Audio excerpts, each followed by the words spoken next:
በአሩሲ ምዕመናን ላይ ስለደረሰው ጭፍጨፋ በጽኑ ማዘናችን እንገልጻለን። አውደ ምስጢር ከመይበሉነ አሕዛብ አይቴ ውእቱ አምላኮሙ ወይራዩ አሕዛብ በቅድመ አዕይንቲነ በቀለ ደሞሙ ለአግብርቲከ ዘተክበ ይብአ ቅድሜከ ከአሮሙ ለምቁሃን ወበከመ እበየ መዝራዕትከ ተሳሃሎሙ ለደቂቀ ቅቱላን።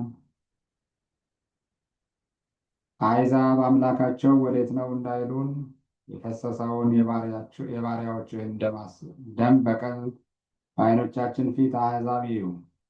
የእስረኞች ጩኸት ወደፊትህ ይግባ። እንደ ክንድህም ታላቅነት የተገደሉትን ሰዎች ልጆች ጠብቃቸው።